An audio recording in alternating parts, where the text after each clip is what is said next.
Did you keep any imperfections on the record? I know you mentioned the sweeping and Harvest Moon, and audibly, it sounds like this was a bit of a less like nitty gritty process. Did you want to keep that, like those little Easter eggs in there? Yeah, I mean, honestly, like in previous records, we would put them on. We would imitate these Easter eggs we had done in a demo because we just knew, oh, remember when that drumstick fell and it made this sound? And like, let's just we have to do that. And so this time around, they're actually happening live. So yeah, we just described it as like anything that wasn't egregious, you know, anything that wasn't offensive to our ears stayed on the record, wasn't taking you out of the smell. So but yeah, like you'll notice, I mean, you know, Ain't No Sunshine, you know that song? And he's Mhm. like, my baby, baby, baby, baby, and he claps. That was not, it wasn't supposed to be clapping. It was just something he did. Or I remember he has a vocal delivery on that same song, where he messes it up, but they kept that take on the final take. And I think that the humanity within those takes is why it's magic. And for us, we've had luckily like a feedback loop all along of from our first album. There's a song "Slow It Down" where we just recorded that in our kitchen, and then the labels were like, "Well, you have to re-record it in a real studio." And that's one of the most listened to tracks we've ever released, and it's our home recording. So I think if you find the magic and you can, if you can channel that and record that, it doesn't really matter how nice the gear is often. It's just this special moment. So we tried to have a whole album of that, you know, like, hey, that's a cool idea, try it right now. Let's not practice it too much, let's just try it. And you get a lot of that openness, I think, comes through.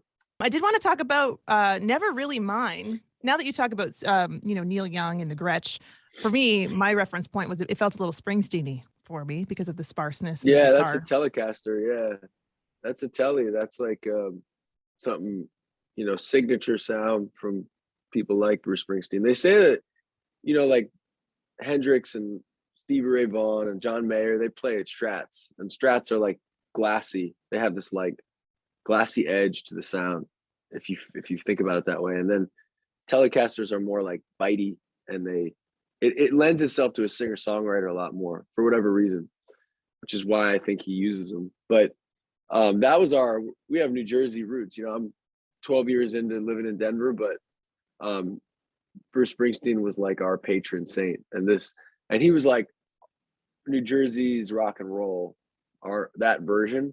And so it kind of became like, well, what's our version of rock and roll if the Lumineers were that band and that band only? And it became like that.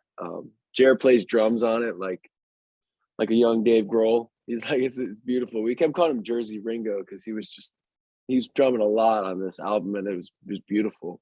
But yeah, it's one of my favorite songs to play live, and it has this kind of, you'll whether they, I don't know if the listener would have heard it by now or if it's after this, but basically it turns a corner. There's a moment where this bridge happens, and it becomes one of the most like uplifting songs. Goes from being sparse to getting huge. And we actually had, you mentioned Springsteen. We had one of his backing singers, Cindy Mizell. She sang with Bruce for a while. She still does. She sang with the Stones. She was one of the lovely ladies for Dave Matthews Band. She's one of the most accomplished backing vocalists, Cindy Mizell, and she came in and sang over top of what I was doing on the last verse, and it sounds like we were trying to generate this feeling of a couple fighting so loud that all the neighbors could hear, you know, like that kind of couple. And so we're like shouting at each other singing, kind of like that. Was that fun to record? Yeah, yeah. And she could do anything she wanted with her voice, so it was fun to have someone of that of that ilk, that talent, come in and just say, well, what do you want to do? I could do all these different things. And we finally found what we were looking for. But yeah, insanely talented person.